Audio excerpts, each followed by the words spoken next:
Nous venons de passer, il y a une semaine, la Noël.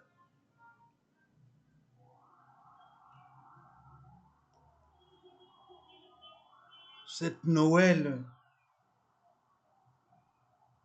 que nous avons passée avec brio.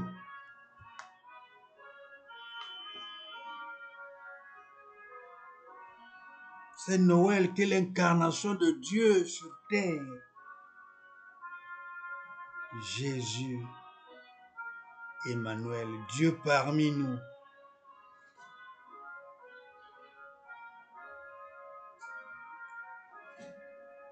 Moi, je vois la Noël comme un tremplin, une manière de prendre l'élan pour rentrer dans l'année 2026. Une année qu'on va découvrir. Puisque là, on ne connaît pas. Qu'est-ce qu'on va faire dans cette année? Qu'est-ce qu'on va entreprendre? On ne connaît pas. Mais la Noël, un tremplin. Et voici, nous sommes le 2, nous sommes arrivés en 2026. Une joie. Les gens ne s'attendaient pas à ça. Certains ont dormi même en route. Il y a de ceux qui ont dormi dans des bars. Il y a de ceux qui ont pris l'avion, qui sont allés fêter dans un autre pays pour prouver cette joie, cette prouesse que Dieu a fait des miracles autour d'eux. Quelquefois, toute la famille sont allées ensemble, aller fêter ailleurs. Peut-être qu'il y a eu des décès, il y a eu des maladies, il y a eu des problèmes, des difficultés. Pour remercier ce phénomène, cette difficulté, pour dire que Dieu nous a aidés, ils sont allés ailleurs. C'est leur manière. Il y a ceux qui sont allés en campagne. Ils ont laissé la vie, ils sont allés en campagne fêter avec les parents. C'est leur manière. Il y a ceux qui ont fêté, même en ville, en famille. Il y a ceux qui sont associés, faire des cotisations entre eux pour fêter ensemble. Oui, c'est leur façon, c'est leur manière. Il y a de ceux qui ont dormi dans les églises, prier, demander à Dieu, Seigneur, ce que tu as fait pour moi, c'est magnifique. C'est très magnifique. Je remercie le Seigneur. Il y a de ceux qui l'ont fait dans les églises, qui ont dormi, qui ont veillé, qui ont chanté toute la nuit. C'est leur manière. Il y a aussi dans les hôpitaux, au chevet du lit, qui ont demandé la gloire de Dieu. Seigneur, aide-moi. Dirige-moi, aide-moi, soigne-moi, Seigneur. Ça aussi, ça a été possible. Il y a de ceux aussi convalescents. Il n'arrive pas. Il est à la maison, il est convalescent. Mais il chante, il loue le Seigneur. C'est sa façon. Oh oui, c'est très magnifique de voir le nouvel an 2026. C'est très magnifique. Certains ont fait des planifications, ont rempli des agendas, ont fait des plannings dans le travail, dans le côté professionnel, dans le côté éducatif, à l'école, dans les églises, dans les paroisses. Beaucoup, chacun selon sa spécificité, ils ont fait des projets, des programmes, chacun a sa façon d'agir. Mais moi, je demande seulement une fenêtre. Une fenêtre, demandez dans nos planifications, dans nos plans, dans nos plannings, mettre la prière au devant. Priez et soumettez votre problème à Dieu. Que Seigneur, moi j'ai fait un plan. Aide-moi afin que ce plan puisse réussir. Bénir ce plan. Vous-même, c'est vous l'auteur de ce plan. Demandez à Dieu. Demandez à Dieu. À vous-même d'aller demander.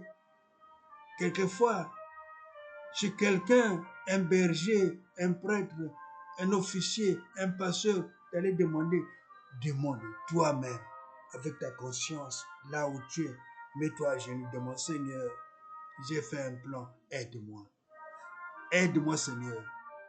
Aide-moi. Oui, tu peux le faire demander ailleurs, il n'y a pas un problème. Mais personnellement, toi-même, Commence à le faire depuis la maison, depuis ta chambre, quand tu fais ton plan. Mets-toi à genoux, demande, Seigneur, aide-moi de ce plan. Et puis, on peut avancer, avoir des sosies, des personnes qui peuvent vous aider, qui peuvent vous orienter. Quelquefois, vous faites une construction, vous avez fait un planning pour construire une maison, vous avez fait le plan, mais le plan là doit s'accompagner avec des idées, avec des personnes qui peuvent vous aider. N'ayez pas honte, n'ayons pas honte de demander à des gens qui peuvent nous aider, qui peuvent nous accompagner moralement, vous aider. Pour construire, il faut commencer comme faire ceci, faire cela, faire ceci, faire cela. C'est ça le plan de Dieu. Ce que Dieu veut, que nous soyons ouverts. Ne soyons pas introvertis. Soyons extravertis. Demandons, sortons de nous. Que ne soyons pas comme des tortues qui rentrent dans leur cabosse, dans leur carquois, qui se disent que je suis suffisant en moi-même. Non, sortez, sortez. Et puis, prenons des exemples. Pour sortir de plans, que ce soit au niveau d'école, au niveau du travail, à n'importe quel niveau, ayant des personnes. Nous avons la Bible avec nous. La Bible nous enseigne beaucoup de choses. Dans la Bible, nous avons des personnes qui ont travaillé bien avant, qui ont été soumis, des gens qui étaient soumis à suivre la volonté de Dieu. Nous avons des Moïse, de Joseph, d'Abraham, de Pierre, de Paul, d'Élie, de Noé. Beaucoup de personnes bibliques qui sont là, des héros de la foi, les gens qui ont suivi les enseignements que Dieu leur donnait, les enseignements que Dieu leur avait donnés, qu'ils les avaient mis en pratique, que chaque fois s'il y avait un problème, se mettaient en prière, demandaient à Dieu de leur conduire. Nous avons beaucoup d'exemples bibliques. Voyons la Bible, étudions la Bible, voyons des personnages qui peuvent nous rendre ce service, à connaître pour aussi imiter ces gens-là. Nous avons des passages bibliques qui nous disent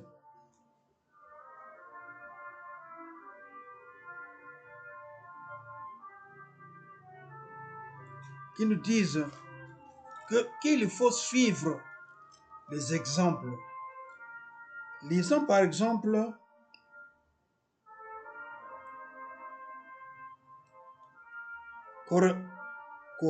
Corinthiens 11, 1 Corinthiens 11, verset 1.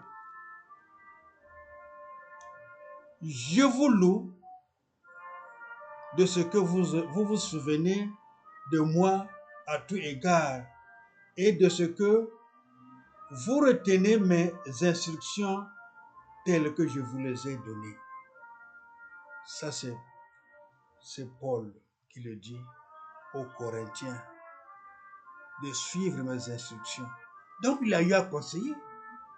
Il y a eu à donner des conseils. Il demande, suivez mes conseils. Soyez mon sosie. Soyez mon sosie, mon exemple, mon modèle. Et puis, il ne dit pas qu'il ne s'enorgueillit pas. Parce qu'il connaît, il y a des exemples. Parce que quand on reçoit un enseignement quelque part, il y a des gens qui viendront derrière pour vous donner de faux enseignements qui peuvent vous dérouter le chemin, qui vont vous mettre à l'écart de tout ce que vous faites. Donc il dit que suivez, catégorie, il dit que suivez, soyez intègres à mes enseignements. La Bible est très riche, il y a beaucoup de choses qu'on peut apprendre dans la Bible.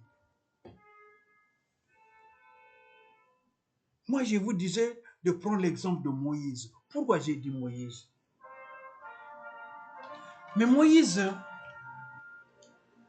était un prophète. Il a joué beaucoup de rôles. Moïse était un libérateur. Un libérateur, quelqu'un qui va libérer le peuple d'Israël en Égypte. Moïse, législateur, quelqu'un de la loi. Il reçoit la loi, la Torah, au mont Sinaï. Législateur, quelqu'un qui apporte la loi au peuple.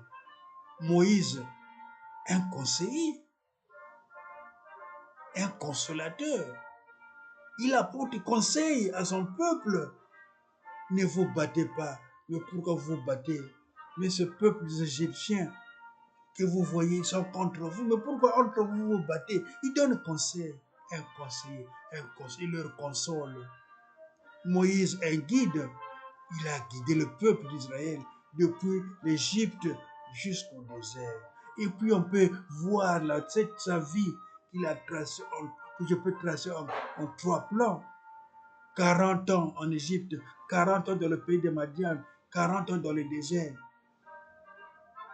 C'est 120 ans qui sont accomplis à Mont Nebo, là où il a donné son âme auprès de Dieu. Il est monté à la montagne et puis Dieu l'a payé. Moïse disait prophète. Si on lit dans Exode 3, verset 2, lisons dans Exode 3, verset 2. Qu'est-ce que ça nous dit, Exode 3, verset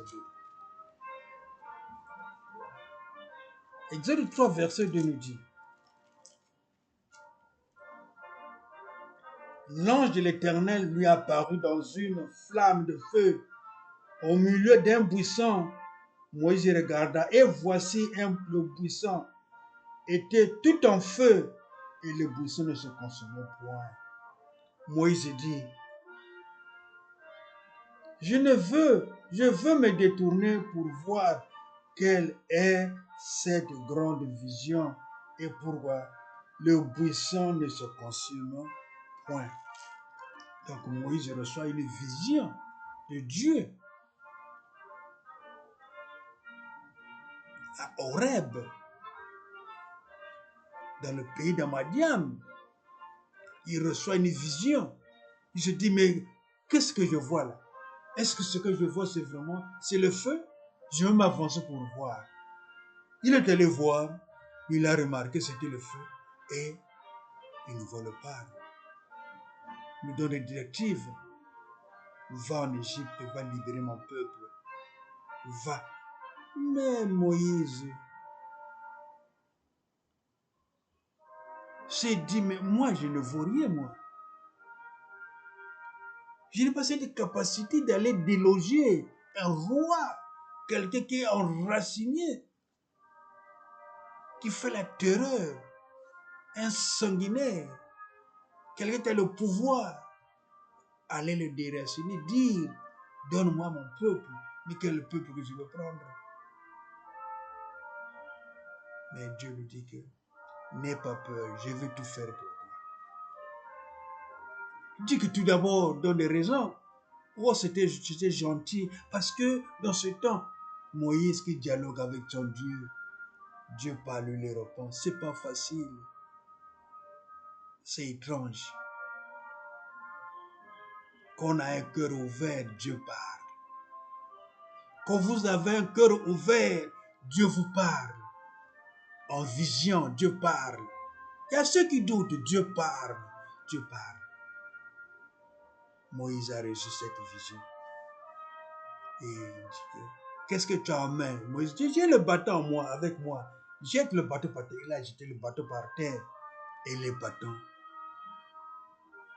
s'est transformé en serpent. Dieu lui dit encore: reprends ton bâton. Il reprend le bâton. Le serpent est disparu. Il voit son bâton en main. Il dit que moi j'ai le bâton. Il dit que ce que je dis, c'est moi qui te parle. Va en Égypte, va libérer ce peuple. Tu ne connais pas parler, je sais. Je t'enverrai Aaron pour t'accompagner. Un sosie. Aaron qui va parler à la place de Moïse. Aaron qui n'est que son frère, son grand frère. Oh, il va aller. Et il a fait l'action. Et il y a eu des miracles qui s'est passé au niveau de Pharaon. Pharaon n'était pas facile à donner ce peuple, à libérer ce peuple. Mais Moïse a maintenu, il a maintenu avec cursus, il a maintenu en disant que Dieu m'a demandé que je libère ce peuple et il a maintenu jusqu'à la libération, jusqu'à la mort des hommes, des premiers-nés en Égypte. Il y a eu 10 plaies, 10 miracles pour que Pharaon puisse croire que Dieu était là. Mais jusqu'à la mort des petits-enfants, Pharaon qui se dit que non, c'est trop là. J'ai vu ceci, l'eau qui se transforme en sang. Il y a eu des sauterelles, il y a eu de la lèpre, il y a eu des plaies, il y a eu des fléaux comme ça. Non, il faut que je libère ce peuple, sinon ce sera la catastrophe. Le peuple d'Israël, les Hébreux sont libérés. Ils vont aller, ils ne vont pas le laisser, ils vont le suivre jusqu'à la mer Rouge avant de traverser. Et là, ce n'était pas aussi facile. Moïse, libérateur. Il libère le peuple. On peut le lire dans Acte 7, verset 35. Acte 7, verset 35. Acte 7, verset 35, il dit ceci que... Qu'est-ce que ça dit? Ça nous dit... Ce Moïse qu'il avait renié en disant qui t'a établi chef et juge, celui que Dieu envoya comme chef et comme libérateur avec l'aide de l'ange qui lui a apparu dans le buisson. Libérateur, Moïse, libérateur, il libère le peuple. Moïse, législateur, quelqu'un qui reçoit la loi. Oui, on peut lire dans Jean 1, 17. Jean 1, 17. Jean 1, 17, qui nous dit ceci. Car la loi a été donnée par Moïse, la grâce et la vérité sont venues par Jésus-Christ. La loi est donnée par Moïse. C'est Moïse qui reçoit la loi depuis le mont Sinaï, qui l'amène à son peuple pour la pratiquer. C'est Moïse, législateur, celui qui reçoit la loi, la Torah. La Torah. Il l'amène, celui qui reçoit cette Torah. Moïse, consolateur, oui. Moïse est un consolateur. On peut toujours lire dans Exode, à sa naissance. Moïse remarque à sa naissance que le peuple était divisé. Son peuple ne s'entendait plus. Il y avait eu des disputes. Et puis Moïse se dit, mais vous vous bagarrez par rapport à quoi? Vous vous bagarrez par rapport à quoi? Pourquoi vous êtes là? Mais entre vous, on ne vous aime pas. On vous malmène, on vous maltraite, on vous donne des petits travaux pour vous faire souffrir. On tue les enfants mâles. Et pourquoi entre vous, vous entendez pas? Il le dit dans Exode 1, il le dit, il parle, il explique. Non, laissez le désordre entre vous. Entendez-vous, aimez-vous. Moïse, consolateur. Moïse, conseiller. Moïse, guide. On peut le lire dans Exode 3, verset 31. Exode 13, verset 21. Qu'est-ce que ça nous dit? L'Éternel alla devant eux le jour dans une colonne de nuée pour les guider dans leur chemin, et la nuit dans une colonne de feu pour les éclairer, afin qu'ils marchassent jour et nuit. Le jour, quand Moïse les guidait, le jour, il y avait la nuée autour de leur tête, en haut de leur tête pour leur guider. Dans le ciel, il y avait la nuée qui leur guidait pendant le jour. Et la nuit, il y avait la flamme de feu qui leur guidait pour leur diriger vers la terre promise. Donc, mes frères, mes sœurs, la nouvelle année, il faut avoir une référence. Une personne qui peut prendre comme modèle. Moi, j'ai pris Moïse. Il y a plusieurs personnes dans la Bible, personnages dans la Bible, qui peuvent démontrer la foi et votre conviction. La foi et votre conviction, ce que vous voulez faire dans l'année 2026, faites des programmes. C'est pas facile.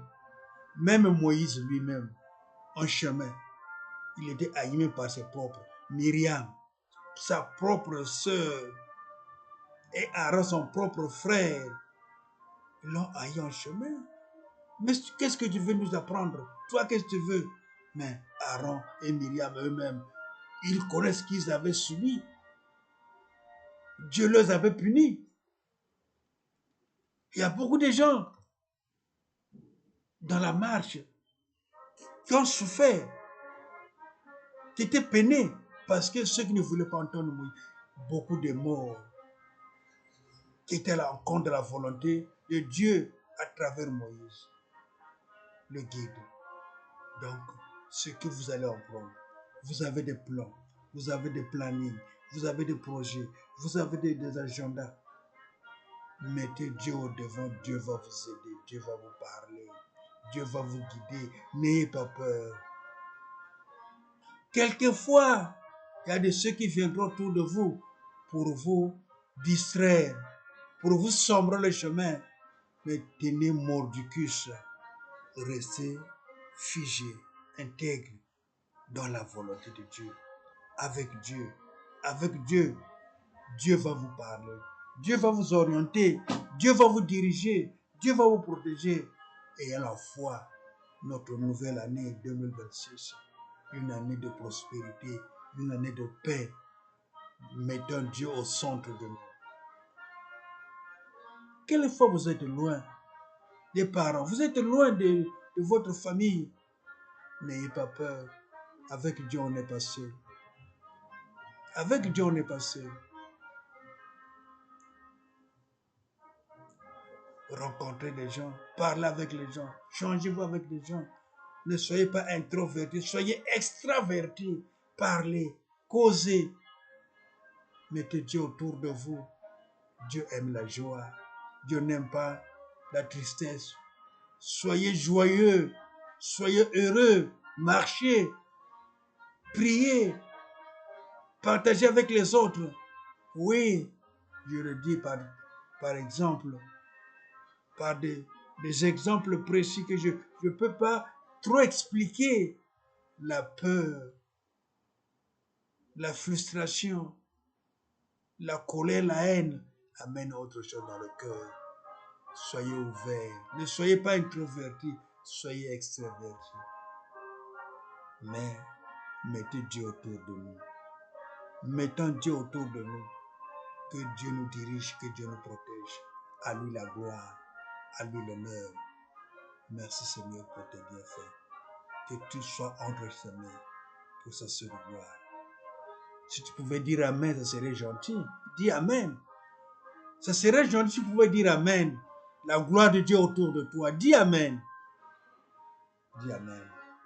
Que Dieu soit béni, que Dieu soit loué.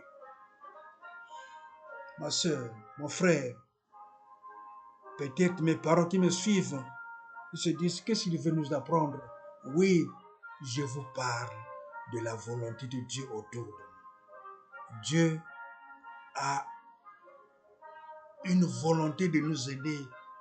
Mais c'est Satan qui veut nous mettre les bâtons dans les roues, pour nous crisper, pour nous mettre dans des difficultés. Mais Dieu n'a pas cette volonté.